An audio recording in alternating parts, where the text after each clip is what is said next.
Bonsoir à toutes et à tous. Merci d'abord pour l'invitation. Merci au comité de Bourg de m'avoir invité à cette soirée. Et merci à Europe Écologie Les Verts de s'être associé. Et je suis vraiment particulièrement ravi. Je suis persuadé que nous avons tout intérêt et toute l'attitude à travailler ensemble, et j'en suis ravi, parce qu'il y a beaucoup d'écologistes dans la salle. En tout cas, je pense que tous ceux qui sont comme moi impliqués dans la génération sont forcément et de fait écologistes, parce que sinon notre engagement n'aurait pas de sens. Et je trouve que si le réveil est un peu tardif, j'espère que la société nous suivra sur ces idées. Les écologistes, ceux qui ont mené l'écologie politique, ont eu raison souvent bien avant les autres. Moi, je me souviens d'avoir lu en 1976, ce qui ne nous rajeunit pas, L'Utopie ou la mort de René Dumont, et que ça a été un des livres qui a fondé une grande partie de mes engagements politiques, même si, quand vous êtes auvergnat et que vous vivez dans la nature, finalement, l'écologie, ça vous paraît un peu loin, parce que vous y êtes presque au quotidien. Malheureusement, on a bien vu que c'était beaucoup plus compliqué que ça, mais on n'a pas l'impression que l'enjeu est aussi important qu'il l'est en réalité. Donc merci d'être là ce soir. C'est un vrai plaisir de venir à Bourg-en-Bresse manger du poulet. Ma femme m'a dit, tu me ramènes un poulet. Alors, ça va être compliqué, hein. Voilà, je ne sais pas si on va en trouver un vivant à cette heure-ci. Mais si on n'en trouve pas, c'est pas très grave. Simplement, le plaisir d'être là avec vous ce soir pour parler du revenu universel d'existence. Peut-être pour ceux qui me... C'est pas moi qui sonne, j'espère, non. Pour ceux qui, la forte raison, ne me connaîtraient pas, il y a pas de raison qu'on me connaisse plus que ça. Donc je suis Michel Pouzol, j'ai été député de Parti Socialiste de 2012. Ouais, non, mais d'accord, mais frondeur. Non, avant qu'on dise ouh, puis un vrai, hein, depuis le début. Donc député du Parti Socialiste de 2012 à 2017. Je ne sais pas ce qui s'est passé en 2017. J'ai dû rater une marche. En tout cas, voilà, j'ai suivi la longue cohorte des bannis socialistes. Voilà, j'ai été battu. Mais surtout, j'avais un parcours très atypique puisque j'étais pas du tout en politique quelques années avant. Et surtout, je suis passé par la grande précarité, puisqu'en 2001, je me suis retrouvé au RMI, et surtout à vivre avec ma femme enceinte et mes deux enfants, enfin ces deux enfants, qui sont aussi les miens, par voie de conséquence maintenant, dans un cabanon de 20 mètres carrés, sans aucun confort, et repartir à zéro au plus bas de l'échelle sociale, le chemin, le pas avant la rue, en gros, cette grande pauvreté qu'on voit... pas forcément toujours dans ce pays, et qui pourtant existe, et qui existe un peu partout. Donc vous allez comprendre qu'un des points d'entrée de ce que je vais vous dire ce soir sera sans doute la lutte contre la grande pauvreté, mais je voudrais d'abord vous dire que le revenu universel d'existence est une idée ancienne, c'est pas une idée neuve. Les écologistes l'ont beaucoup porté, mais ce n'étaient pas les seuls. D'autres l'ont porté encore avant eux. C'est une idée qu'on retrouve dans beaucoup de textes. C'est une idée philosophique qu'on retrouve, je crois, même dans la Grèce antique. On parlait déjà de cette idée-là. Donc c'est l'idée que, je dirais philosophique, qui fait que on estime que chaque individu, du seul fait qu'il existe dans ce monde, dans cette société, a le droit de voir ses besoins fondamentaux assumé par le collectif et assumé par la répartition des richesses de l'ensemble de la société. Et quand on parle de ces droits fondamentaux, on parle essentiellement le droit de se loger, de se nourrir, de s'éduquer, de se soigner et de se cultiver, pour faire un résumé simple. Donc vous voyez, c'est une grande idée très vaste, qui a donc cet impact philosophique, j'en parlerai un peu, qui est aussi une arme pour lutter contre la grande pauvreté. J'y reviendrai beaucoup, puisque vous avez compris que c'est un sujet qui me tient à cœur, mais pas simplement de manière théorique. C'est aussi un sujet qui me tient à cœur parce que j'en fais pas une médaille, mais malheureusement, j'ai connu cette très grande précarité, et je suis pas à l'abri que ça recommence un de ces jours, et comme beaucoup d'autres dans ce pays. C'est aussi un outil qui nous permet de repenser la manière dont on aborde le monde, le travail dans la société, comment on le répartit, comment on le partage, et de redéfinir aussi des notions qui sont parfois complémentaires, mais parfois contradictoires, et en tout cas plus plus complexe qu'elle ne l'était dans les 30 Glorieuses, pour résumer, qui sont le travail, l'emploi, le salariat, qui sont trois notions différentes, mais je pense qu'on en parlera avec toi plus largement tout à l'heure.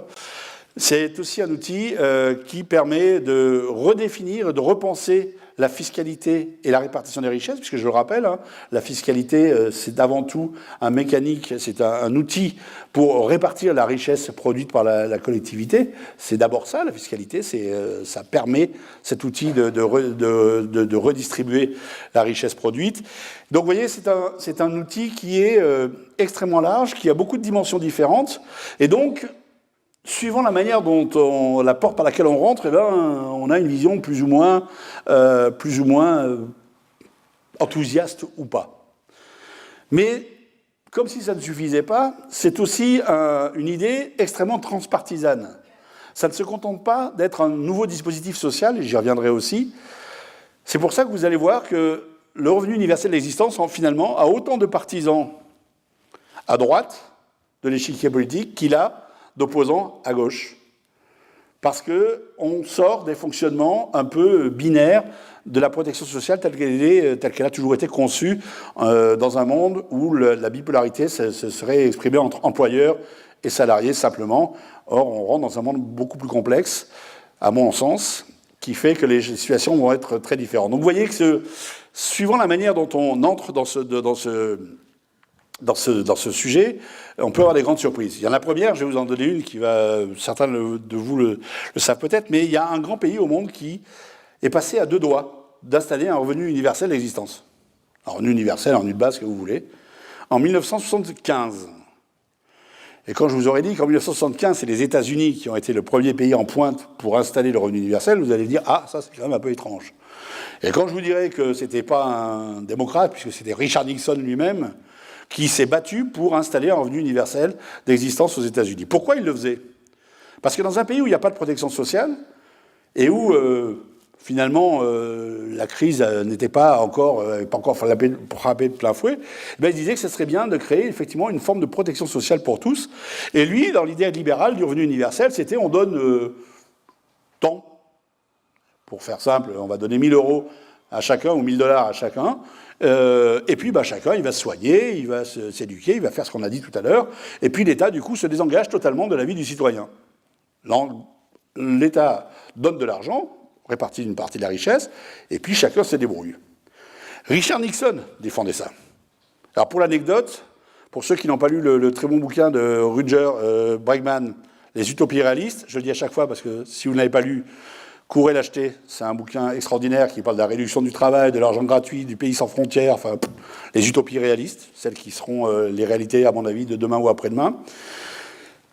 Pour ceux qui ne l'ont pas lu, donc, on apprend notamment cette anecdote sur Nixon dans ce bouquin-là, sachez qu'il n'a pas été appliqué sur revenu universel, parce qu'une étude avait été faite sur des expérimentations, et que le résultat de l'étude avait mis un point en évidence, qui a extrêmement effrayé les congressistes américains. Je suis sûr que vous n'allez pas être étonnés quand je vais vous dire de quoi il s'agissait. C'est qu'ils se sont rendus compte que les endroits, alors c'est en plus un résultat faux, il s'est révélé faux par la suite, mais l'étude montrait que dans les pays, dans les territoires où on avait expérimenté le revenu universel aux États-Unis, le taux de divorce à la demande des femmes avait monté de 22%. Eh bien oui, forcément, dans une société totalement patriarcale, quand vous donnez aussi un peu d'argent et de pouvoir d'achat aux femmes, eh ben, elles disent, messieurs, on va les voir un peu plus loin. C'est une anecdote qui est réelle, qui est amusante, mais qui donne aussi, d'entrée, de jeu, une des potentialités globales du revenu universel dans sa grande diversité dont je vous présentais tout à l'heure. Ça vous donne l'idée que le revenu universel, c'est d'abord un outil de choix, qui redonne du choix dans nos vies, dans la vie de chacun et chacune. Les Américaines, les premières, l'avaient bien compris à cette époque-là, apparemment. Alors, pour tout vous dire, il y a 2 ans, quand je parlais du revenu universel, il n'y avait pas... là, vous êtes... il y a une bonne centaine, parce que j'ai un TOC, je compte. Donc j'ai déjà compté 2 fois, comme il y avait de personnes dans la salle, là vous êtes à peu près une centaine, je le dis, hein, vous pouvez annoncer facilement une centaine. Il y a 2 ans, quand on faisait le revenu universel, tu ne diras pas le contraire, je pense, on n'était pas très très nombreux autour de la table. On était souvent avec des gens qui avaient des cheveux blancs, qui étaient des théoriciens un peu... Voilà, et on s'empaillait sur le taux d'imposition immédiat, hein, voilà. Et ça n'intéressait à peu près personne, en tout cas, ça n'avançait pas beaucoup. Par le plus grand des hasards, parce que je ne peux pas le dire autrement, je ne sais pas où, la plus grande intuition, les Verts l'avaient porté déjà dans leur discours, et quand Benoît Hamon l'a pris dans la primaire, alors je ne sais pas si c'est les médias qui ont été en notre faveur, en tout cas, c'est devenu un débat qui n'existait pas au sein du Parti socialiste et qui a explosé le phénomène des primaires de gauche. On n'a parlé que du revenu universel. Je ne sais pas si vous vous rappelez, ça a été un truc incroyable. À tel point que, pendant la campagne, moi je me rappelle, j'étais à Mulhouse dans une soirée comme ça, et il y avait des gens qui étaient dans la salle qui me disent « Mais Michel, tu te rappelles pas ce que tu nous as dit il y a 8 mois ?» Alors bon, comme vous avez compris, moi j'étais député, donc franchement, vu le nombre de conneries qu'on dit par jour, si on doit se les rappeler toutes, on n'aura pas que ça à faire. Genre, je dis non, je ne me rappelle pas ce que je vous ai dit. Et j'avais reçu cette association qui s'appelait l'Archipel des Sans-Voix, qui a pour but de donner la parole à ceux qui ne l'ont pas dans la société, ceux qui sont des précaires, des chômeurs, qui vivent dans la grande précarité. Je les avais reçus pour parler de ce qu'on faisait quand même, parce qu'on a fait 2-3 trucs quand même dans ce gouvernement-là, tout n'est pas acheté, on a fait quelques trucs, et je leur avais dit à la fin de l'entretien comme ça, bon, ça c'est pas l'histoire de... C'est pas une histoire de ce qu'on fait en ce moment, mais c'est un truc qui, moi, m'est personnel. Je ne le verrai pas moi, mes enfants ne le verront pas, mes petits-enfants peut-être, mais je vais vous en parler un peu, et c'est le revenu universel. Et je leur avais expliqué ce qu'était le revenu universel à l'époque. Et ils me disaient 8 mois après, mais tu ne te rends pas compte le chemin qui a été fait en quelques mois. Tout le monde nous parle du revenu universel. Tout le monde ne le comprend pas. Des gens s'opposent. Mais en tout cas, ça laisse personne indifférent. Et ça a frappé notamment une catégorie importante de la population, c'est la jeunesse. Et ce n'est pas un hasard.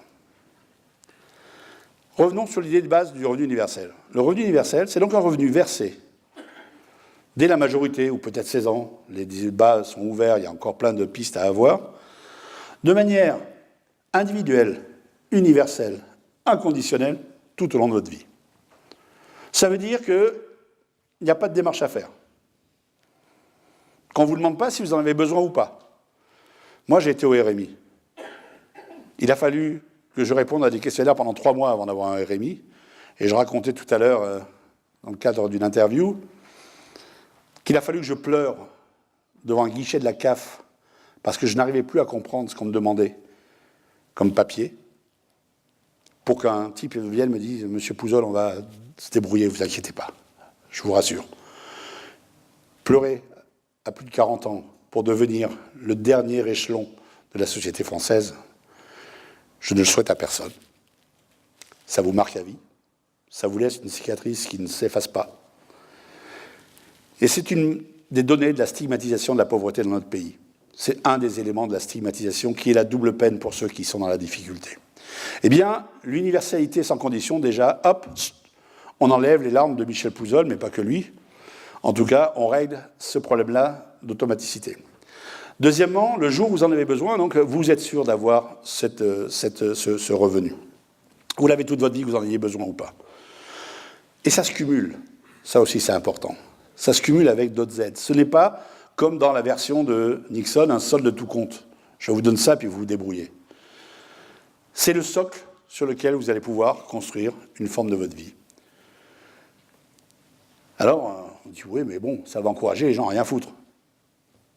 Ben, déjà, je vous rassure, enfin, je vous rassurerai peut-être pas, mais il y a déjà plein de gens qui foutent rien. Hein.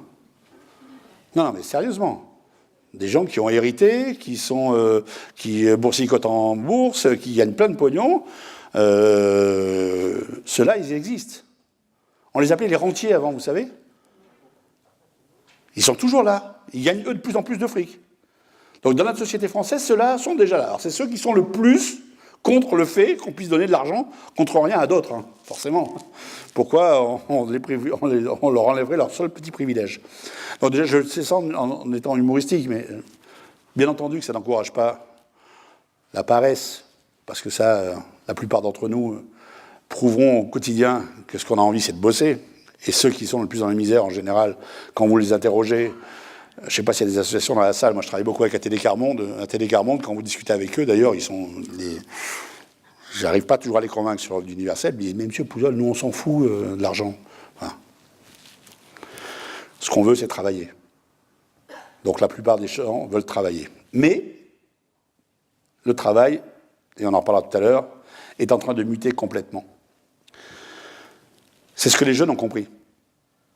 Nous, dans les 30 Glorieuses, ou la génération de mes parents plutôt, ils rentraient à 18 ans chez Michelin, à Clermont-Ferrand, et puis ils en sortaient à la retraite.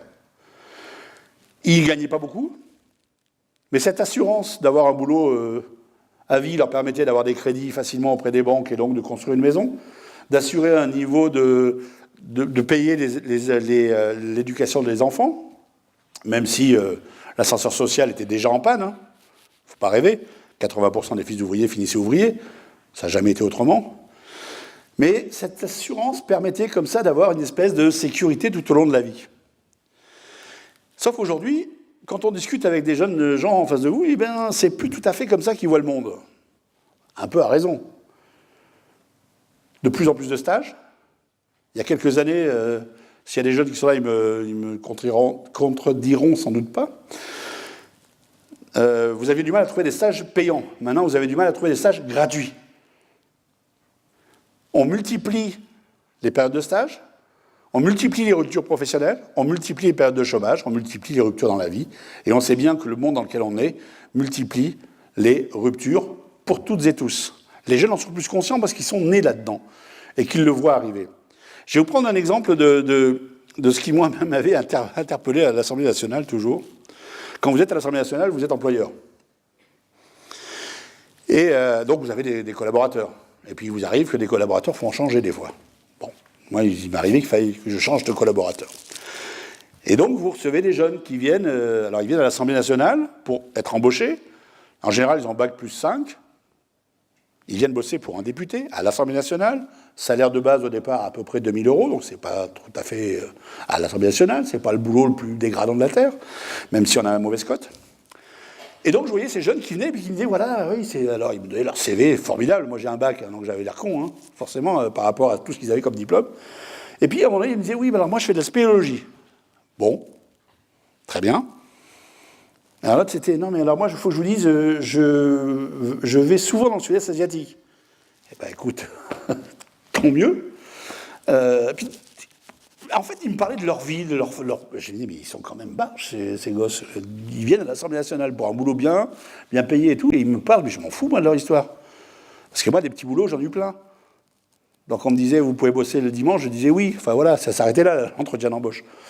Et puis un jour, je me suis dit, mais c'est peut-être moi qui suis plus... C'est peut-être moi qui comprends rien, finalement. Parce que s'il y en a 2, 3 qui me font la même chose, c'est peut-être moi qui ai un problème. Et un jour, où il y avait un jeune comme ça avec qui ça se passait bien, je lui ai dit, mais... Excusez-moi, là, vous venez de me dire que vous adorez faire du parapente, tout ce que vous voulez. Bon, c'est bien, mais je m'en fous pour l'Assemblée nationale. Pourquoi vous me dites ça? Pourquoi vos collègues ils viennent me parler comme ça? Et le type m'a fait une réponse qui a fait tilt. Il m'a dit, mais monsieur Pouzol, effectivement, j'ai fait des études. Vous, dans votre monde, vous aviez une assurance, enfin, pas vous, mais d'une vie à peu près stabilisée. Nous, on sait que ça sera fini. Je ne vais pas faire attaché parlementaire toute ma vie. Moi, peut-être que dans 2 ans, je vais aller faire de l'humanitaire. Peut-être qu'un peu plus tard, je vais m'occuper de mes enfants. Peut-être que je changerai de pays. Peut-être que... Parce que de toute façon, si je ne le fais pas, je sais que j'aurai droit au chômage, j'aurai droit à des formations, qu'on nous a prévenu que notre vie allait être comme ça. Et la retraite, on n'en aura pas. Alors, nous, ce qu'on veut, et c'est ça qu'on veut vous dire, c'est qu'aujourd'hui, on ne veut pas plus, comme la société s'est toujours construite, on veut mieux, on veut différemment. On veut que notre vie, elle nous ressemble. Même si on a fait des grandes études, même si on est dans les gagnants du système, on veut que notre vie, elle nous ressemble et elle nous permette de faire ces choix-là. Et c'est ça qu'on est en train de vous dire. Est-ce que quand on va venir bosser pour vous, on va être obligé d'abandonner ça ou pas? Et là, je me suis dit, mais ils ont tout compris. C'est eux qui ont raison. Et c'est eux qui collent le plus à la réalité du monde tel qu'il est. Et c'est nous qui ne l'avons pas anticipé. Ce monde-là, il existe. Et effectivement, le revenu universel, dans ce contexte-là, est une sacrée arme pour aborder la modification du rythme de travail sur la vie. Parce que ça permet de faire ce choix au moment donné où on doit le faire. Ça permet de ne pas se retrouver au bord de la faillite ou du gouffre parce qu'on a un parent qui souffre d'Alzheimer et qu'il faut s'occuper de lui et que ça nous prend à temps plein. Ça nous permet de, effectivement, prendre le temps de s'occuper de ses enfants. Moi, je vous ai dit, j'ai vécu dans un cabanon dans des conditions très difficiles. Je travaillais très peu. Mais moi, j'ai eu une richesse. Ma fille est née dans ce cabanon. Tous les chemins de ma vie m'avaient éloigné d'elle. Le seul qui m'en a rapproché et qui m'y a amené, c'est ce cabanon-là. Et bien, dans ma grande misère, j'ai rien raté des 3 premières années de ma fille. C'est une richesse incroyable. C'est pas dans le PIB, mais dans ma vie, dans ce que je suis aujourd'hui, dans ce qui me fait avancer, c'est une richesse inégalable. Eh bien, si le revenu universel permet de faire ces choix-là, s'il permet de donner du temps aux autres, s'il permet de ne pas travailler à 100%, mais à 80 ou à 90% pour pouvoir faire du bénévolat, de l'action civique, etc., alors bien sûr que c'est un outil qui apporte une richesse incroyable, bien plus qu'un individu. Il libère les énergies. Et puis il y a d'autres jeunes qui sont venus nous voir en disant « Nous, on fait des start-up, c'est ça qu'il nous faut, le revenu universel. » Parce qu'aujourd'hui, si notre première idée n'est pas la bonne, eh bien, il va falloir un peu de temps pour qu'on s'en rende compte. Et si c'est la bonne, ben, il va falloir un peu de temps pour la développer. Et si nos parents, derrière, ne peuvent pas payer pour que nous prenions ce temps-là et continuer à vivre en développant nos idées, eh bien alors comment on fait? Et là aussi, il disait, ça va libérer nos énergies. Parce qu'au moins, il y aura une chose dont on ne pensera pas. C'est que la grande chute, on ne l'aura pas, on aura le parapet. Et de ce point de vue-là, le revenu universel est un pan supplémentaire de la protection sociale. C'était déjà dans le programme du Conseil national de la résistance. C'était le point supplémentaire après les retraites, après l'assurance chômage. Il y avait cette idée-là, pas tout à fait sous cette forme-là, mais elle était là. Donc on le voit bien, on peut créer un pan nouveau de la protection sociale dans ce pays pour ceux qui vont être ceux qui en auront le plus besoin demain. Et qui en aura le plus besoin demain? Tout le monde. Tout le monde. Parce que le modèle sur lequel nous sommes construits, et je crois que tu en parleras, hein, c'est ça, après, est en train de se déconstruire. On peut taper ses fesses sur un fauteuil et dire plein emploi, plein emploi, plein emploi, réindustrialisation, réindustrialisation, on peut le faire. Hein. Ceux qui sont en train de changer le monde dans l'entreprise ne se posent pas les mêmes questions que nous sur la société. Quand les GAFA ont créé leurs entreprises, ils ne se sont pas posé la question de savoir s'il y avait la mondialisation ou pas. Ils ont créé une vision à eux de leur propre volonté internationale et planétaire, parce qu'ils sont dans une démarche qui est celle-ci. On peut continuer. Alors bien sûr qu'il y aura toujours de l'emploi, je vous rassure. Il y aura toujours du boulot, bien entendu. Il y a aussi du boulot qui n'est pas valorisé aujourd'hui. Je le disais tout à l'heure. Quand on prend la richesse nationale, le fameux PIB, qu'est-ce qu'on met dedans? On met un certain nombre d'informations, un certain nombre de données. On vient d'en mettre une nouvelle. On vient d'inclure, pour le calcul du PIB, un truc formidable, qui est toute la richesse générée par le trafic de drogue en France. Bah oui, ça rapporte du pognon. Ça crée forcément d'activité. Mais ça veut dire qu'on a mis dans le PIB, pour faire ce calcul-là, ce genre de choses. J'attends le jour où un fonctionnaire de Bercy dira « Et si on mettait aussi la pédopornographie ?» Parce que ça doit rapporter du fric, quelque part. Non, parce que si on va jusqu'au bout de l'extrême et de l'horreur, on peut y aller. On peut tout mettre dedans. Pourquoi on l'a fait? Parce que les Anglais l'ont fait, parce que les Italiens l'ont fait, puis parce que on est plus riche, donc on est moins endetté. C'est plus facile d'arrêter le fameux 3%. Mais quel cynisme! Mais est-ce que le PIB, le mieux vivre ensemble, il existe? Non. Est-ce que le fait d'être citoyen et de travailler, non. Est-ce que ce qu'on fait en faveur de la planète et de la transition écologique, la création d'emplois, la modification de l'agriculture, etc., rentre en compte dans le PIB? Non. Donc on voit bien que même les données sur lesquelles on base toute notre réflexion économique sont déjà faussées par rapport à la réalité du monde qui est là. Alors on peut toujours continuer à dire on va continuer sur ce schéma-là. Mais le monde changera quand même si on ne change pas les données, même si on ne change pas le thermomètre, le monde va changer. Et je le redisais, c'est pour ça que je prenais l'exemple des GAFA, vous l'avez bien compris, les GAFA, ils ne se sont pas posé cette question-là. Les types qui sont en train d'investir des milliards dans l'intelligence artificielle ne le font pas simplement parce qu'ils veulent créer des robots qui nous ressembleront. Ils le font parce qu'il y a un peu d'argent à prendre derrière. Parce que ces emplois-là, ces robots-là vont prendre, ces algorithmes, ces logiciels prendront des emplois. Mais la réalité, c'est que c'est plutôt une bonne nouvelle. Moi, j'ai commencé mon premier boulot, en tant qu'étudiant, je cuisais les chambres à air de moto chez Michelin, toujours. Vous allez dire Michelin, bah oui, Clermont-Ferrand, Michelin, hein, excusez-nous. Hein. C'est un peu plus regardez, Bibadom, tout, enfin bref. Il y a un truc, j'en dis comme ça chez nous. Bref, je cuisais les chambres à air, et quand. Donc, alors, ça, vous ne savez peut-être pas, mais les chambres à air, c'est cru d'abord, et après, c'est cuit. Eh oui, comme une tarte. Alors, vous le faites chauffer, c'est 180 degrés, c'est une presse, pof, vous arrivez à la 18e presse, la première s'ouvre, vous enlevez la presse, hop, et vous faites ça 8 heures par jour. Vous savez, le travail émancipateur, l'émancipation par le travail. J'ai compris, moi, à 17 ans, hein, que c'était le salaire qui émancipait un peu. Hein. Le travail, c'était pas tous les jours. Parce que ça, plus con, c'est quand même difficile. Il y a, j'en ai vu, j'en ai fait, mais celui-là, c'était quand même pas mal. Bon, vous cramez les doigts, enfin bref. J'y suis retourné l'année dernière, chez Michelin, et là, ils m'ont fait, parce que je faisais un documentaire, et ils m'ont dit, ils m'ont laissé rentrer, ce qui est rare, mais là, j'étais impressionné. Et là, j'avais une salle 2 fois comme ça, avec des rangées entières de machines. 5 mecs qui appuyaient sur des boutons, tranquille, propre. Et je me disais, putain, mais c'est vachement bien, quoi. C'est une bonne nouvelle que ces emplois-là n'existent plus. C'est une avancée pour l'humanité. C'est comme de ne plus avoir des bombes dans les mines. Enfin, c'est quand même quelque chose de valorisant. Et la richesse, elle se crée quand même. Il y a autant de richesse qui se crée, hein. Peut-être même plus, parce qu'elle est exponentielle, la richesse, pour l'instant, la création de richesse. Donc, ne pleurons pas là-dessus.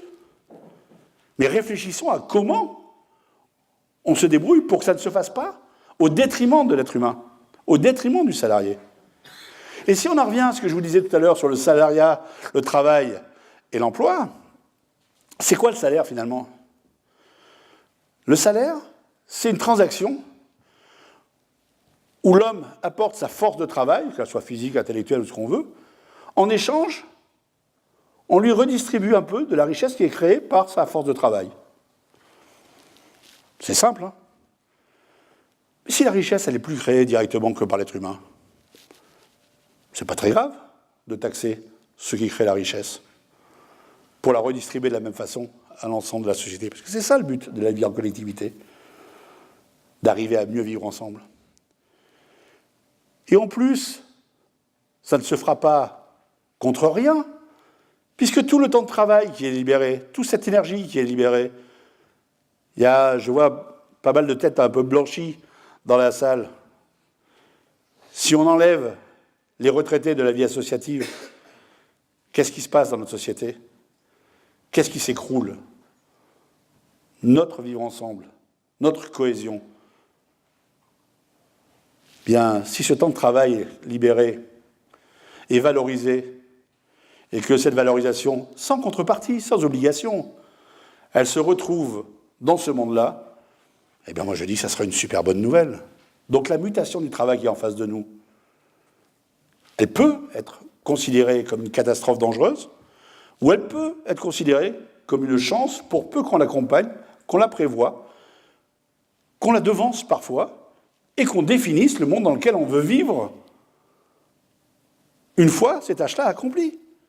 C'est ça qui est en jeu aujourd'hui. C'est ça qui est en filigrane dans le revenu universel.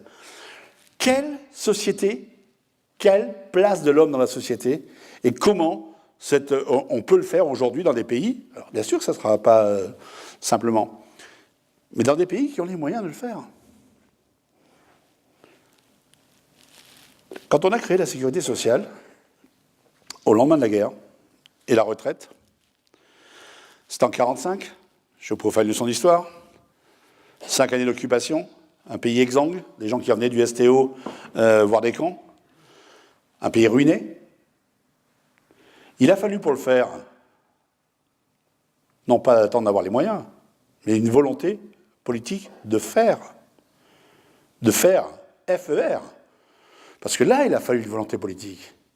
Et il a fallu que le politique aille voir les entreprises, les patrons, pour leur dire on a une nouveauté pour vous. Bon, c'était un peu facile parce qu'il y en avait un peu qui avaient collaboré. Mais pas tous. On leur a dit ben maintenant on a une nouveauté pour vous, vous allez payer pour les congés de vos salariés, vous allez payer pour leur santé, vous allez payer. C'était inimaginable. Les gens disaient mais ils sont complètement dingos ces gens-là, ils sont irréalistes. Pour le faire, il a fallu mobiliser 100% du PIB, c'est-à-dire 100% de la richesse nationale pour arriver à le faire. On se dit mais ils sont complètement fous. La question, aujourd'hui, je vous pose la question, est-ce qu'on a ruiné le pays à ce moment-là ou est-ce qu'on a enrichi? Même les grands tenants du libéralisme à tout craint vous diront bien sûr qu'on a enrichi notre pays. On l'a enrichi pas en termes de PIB, on l'a enrichi bien plus profondément. Et à terme, et même à l'arrivée, on a construit l'enrichissement du PIB parce qu'on avait sécurisé la vie des citoyens françaises et français. On leur avait simplement sécurisé. Et cette génération-là a commencé à penser que ses enfants vivraient mieux qu'elle-même. Et ça a été l'enclenchement d'un mouvement extrêmement positif. Aujourd'hui, on est dans une phase où les gens commencent à penser que leurs enfants vivront moins bien qu'eux-mêmes. C'est une vraie catastrophe. Et ils ont raison quand ils voient les jeunes d'aujourd'hui. Parce que la situation devient de plus en plus difficile. Pourquoi, pendant la campagne présidentielle, on avait décidé que le revenu universel s'appliquerait d'abord aux 18-25 ans? D'abord, ça permettait de faire une expérimentation à grande échelle. Une génération, là, ça fait quand même une vraie expérimentation en taille réelle. Hein. Mais aussi, parce que nous vivons dans un pays qui ne se confronte toujours pas à ces contradictions. Quand vous avez 18 ans aujourd'hui, vous avez le droit de conduire une voiture, vous avez le droit de voter, vous êtes responsable pénal, vous pouvez être jury, vous pouvez être, pas à toutes les élections, mais quasiment candidat à un certain nombre d'élections. Mais par contre, vous n'avez pas le droit à la solidarité nationale. Donc les 18-25 ans aujourd'hui sont des citoyens, je ne vais pas dire de seconde zone, mais en tout cas à prime, quoi. Puisque entre 18 et 25 ans, vous n'avez pas le droit, par exemple, au RSA. Ça laissera entendre qu'aujourd'hui, les 18-25 ans n'ont pas de problème. En même temps, quand vous regardez les étudiants qui sont autour de vous, la montée incroyable de la prostitution dans les facs, les jeunes qui bouffent dans les poubelles, la précarité de plus en plus grande, ceux qui travaillent pour payer leurs études et qui ont donc 2 fois moins de chances que ceux qui ne travaillent pas de les réussir, tout ça c'est statistique, eh bien on continue à considérer que finalement, bon, c'est pas très grave. Effectivement, un pays qui ne se préoccupe pas du devenir de ce qu'il va être, c'est-à-dire de ses enfants, je pense que c'est un pays qui est quand même extrêmement malade. Et en tout cas, qui se met en grand danger. Eh bien, c'est pour ça qu'on a voulu faire le revenu universel au départ, pour ça, de manière automatique, individuelle, et sans qu'on ait à le demander. Et je vais vous dire un mot, parce que je dois arriver à la fin de mon... Alors, je vais vous dire un mot quand même sur la grande pauvreté, parce que là, je voulais que vous compreniez bien qu'il y a une grande théorie dans le revenu universel qui balaye beaucoup d'autres sujets qui vont dépasser de loin la politique, qui touchent l'économie, le social, etc., et la philosophie. Mais je voulais dire un mot sur la grande pauvreté. Ce qui est terrible dans la grande pauvreté aujourd'hui dans ce pays, c'est d'abord qu'elle est systémique. Il y a 9 millions d'individus en France qui vivent sous le seuil mondial de pauvreté. 9 millions. Ça veut dire qu'il y a plus de gens qui vivent sous le seuil mondial de pauvreté en France que de gens qui vivent dans la région Auvergne-Rhône-Alpes, qui est la 2e région de France. C'est comme si, quand vous baladiez en région Auvergne-Rhône-Alpes, tous ceux que vous voyez, que vous croisez du matin au soir, 365 jours par an, vivaient sous le seuil mondial de la pauvreté. Ce n'est pas un épiphénomène. Ce n'est pas quelques milliers de migrants qui traversent les Alpes, qui se retrouvent à Paris. C'est des travailleurs pauvres qui dorment dans leur bagnole parce qu'ils ont beau avoir un salaire, le travail n'est plus émancipateur. Parce qu'on ne peut plus se loger correctement dans le grand métropole maintenant, même en ayant un travail. C'est les femmes seules qui élèvent leurs enfants et qui doivent souvent faire des kilomètres, multiplier les petits boulots sans avoir le choix. C'est les retraités qui, de plus en plus, se retrouvent dans des difficultés, notamment quand ils ont eu des carrières. C'est ceux qui arrivent maintenant le plus à la retraite, qui ont eu des carrières brisé ou fracturé, segmenté. C'est les jeunes, donc je viens de le dire, c'est les familles.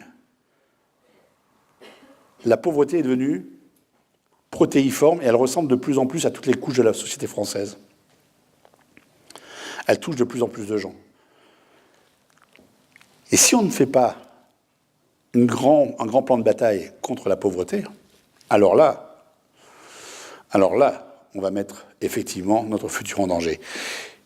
Et il y a 2 points aujourd'hui qui sont fondamentaux, et j'arrêterai après là-dessus, par rapport à la force que peut avoir le revenu universel d'existence.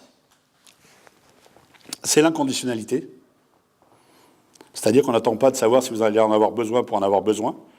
Je vous rappelle mes 3 mois sans aucun revenu avec des enfants qui... Heureusement, moi j'avais des enfants, ils étaient sympas, ils adoraient les nouilles chinoises. Ça coûtait 29 centimes le paquet, donc ça faisait un repas. Mais enfin, au bout d'un moment, les nouilles chinoises, franchement, même à 29 centimes le paquet, ça a du mal à passer. Eh bien, on n'attend pas de savoir si vous allez en avoir besoin ou pas, vous l'avez, quoi qu'il arrive.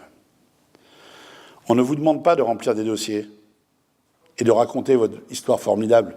Vous imaginez bien que les gens qui sont dans la grande pauvreté, ils sont heureux d'aller expliquer pourquoi ils sont dans la merde. Mais monsieur, vous n'auriez pas pu faire autrement ? Je ne sais pas si j'aurais pu faire autrement, mais enfin maintenant c'est trop tard. Hein.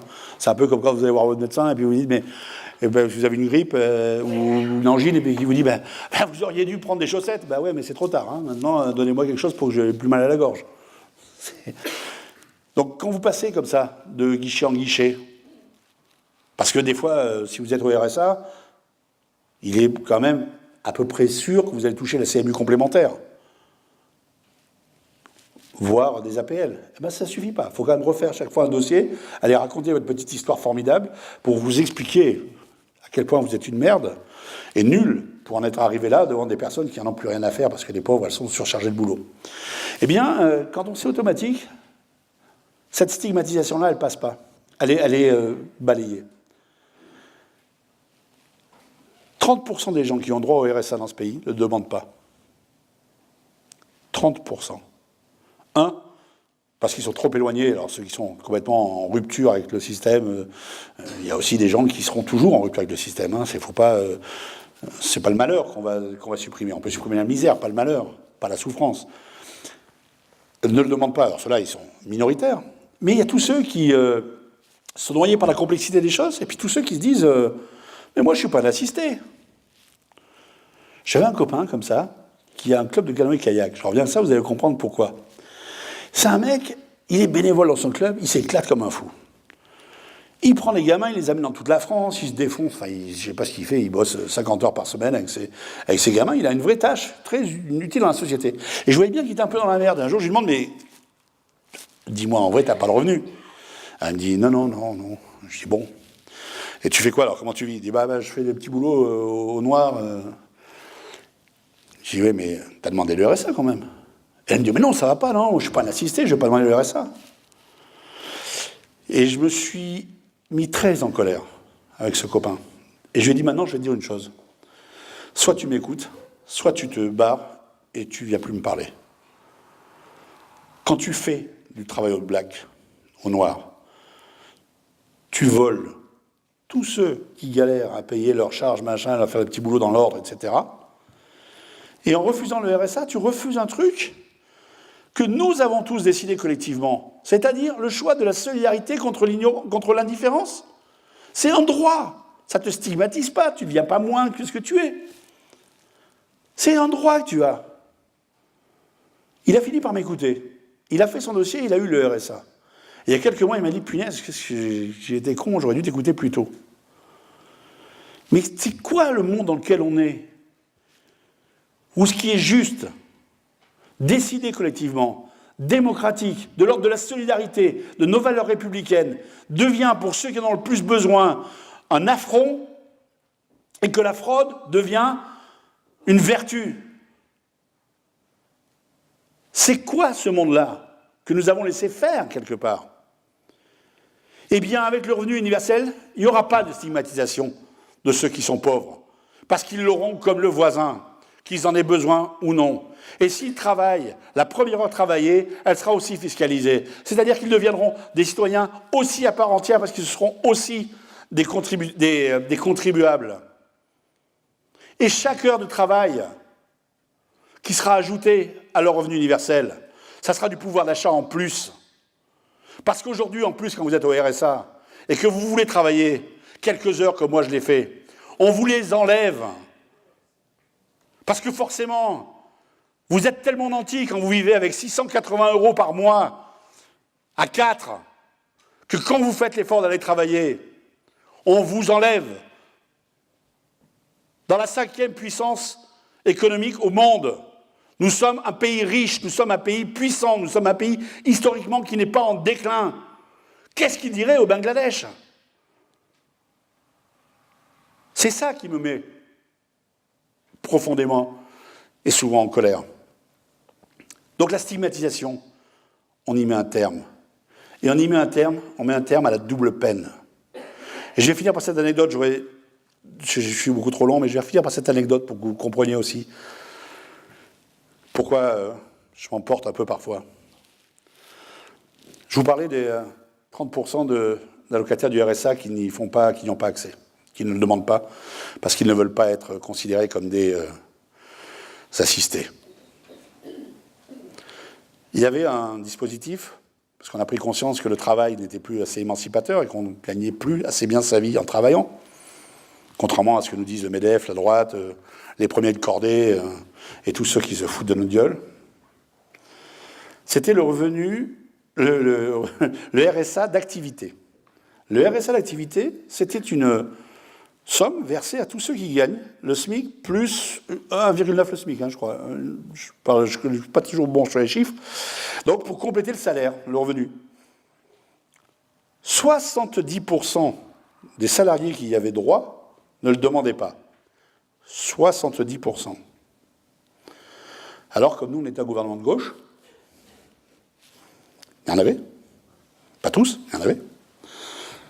Il y a un jour un ministre qui m'a dit, tu sais Michel, bon, toi avec ton parcours, d'où tu viens, tu défends les pauvres, bon, on ne peut pas t'en vouloir, quoi, en gros, hein, tu défends ta catégorie. Hein. Mais enfin, quand même, au Parti Socialiste, on est beaucoup à penser qu'on fait déjà beaucoup trop pour ces gens-là. Gauche. Ça m'a piqué un peu. Hein. Bref, donc 70% n'y faisaient pas appel. Donc il y a un type qui a travaillé là-dessus, Christophe Sirugue, mec qui a beaucoup bossé sur l'exclusion, la pauvreté, un mec vachement bien, vraiment, il a fait un boulot de dingue. Et donc, il arrive avec une proposition pour faciliter l'accès à ce qu'on a appelé la prime d'activité maintenant. Et il arrive, un jour, il me dit « Ouais, putain, t'as vu Michel, on y est arrivé, enfin, on a réussi. Waouh, c'est quand même cool, hein ?» Je dis « Ouais, c'est bien, c'est budgété à combien ?» Moi, je suis pas très chiffre, mais quand même. Ouais, c'est budgété à 5 milliards d'euros dans le budget. J'ai dit « Écoute, Christophe, moi, formidable qu'on ait mis ça, mais si j'ai bien compris, j'ai bien calculé dans ma petite tête, s'il fallait, c'était 10 milliards. Et là, je vois un mec un peu gêné qui dit « Oui, mais tu comprends, Bercy, voilà le budget, donc comptable sur un taux de recours de 50%. » Bercy, juste parenthèse, Bercy qui était à l'époque à Bercy ? Voilà, je vous laisse réfléchir. Ça veut dire que nous, pour être sérieux, gouvernement de gauche, étiqueté comme tel, dont l'ennemi invisible, c'est la finance. On a réussi à créer un dispositif pour les plus faibles d'entre nous, pour les salariés les plus faibles, en espérant que la moitié de ceux qui y avaient droit ne le demanderaient pas. La moitié de ceux qui ont droit ne le demanderaient pas. Comment on en est arrivé là, à ce déficit moral et politique? Ce que je voudrais vous dire, pourquoi je me bats pour le revenu universel, c'est que ce n'est pas les finances qui comptent, on va en parler, mais ce n'est pas ça qui va compter. Quand cette idée aura réussi à percoler dans la société, et elle commence à le faire, et à trouver ses relais de plus en plus nombreux, alors je vous garantis qu'on trouvera le fric. Parce qu'il est là. On l'a. C'est pas ça la problématique. La problématique, c'est est-ce qu'on veut en finir avec cette précarité nouvelle qu'on impose aux générations nouvelles, avec la précarité d'aujourd'hui, avec les ruptures qui se passent dans le monde du travail? Est-ce qu'on veut anticiper le monde de demain? Est-ce qu'on veut enfin s'attaquer à la grande misère? Ou est-ce qu'on veut rester dans un statu quo? Ou est-ce qu'on veut rester dans un statu quo où on continuera à gérer à la petite semaine des misères humaines incroyables et finalement à se replier les uns sur les autres, au lieu de construire ce qu'on a fait de plus beau, c'est-à-dire la solidarité dans une République ouverte, éveillée, intelligente et solidaire. Merci.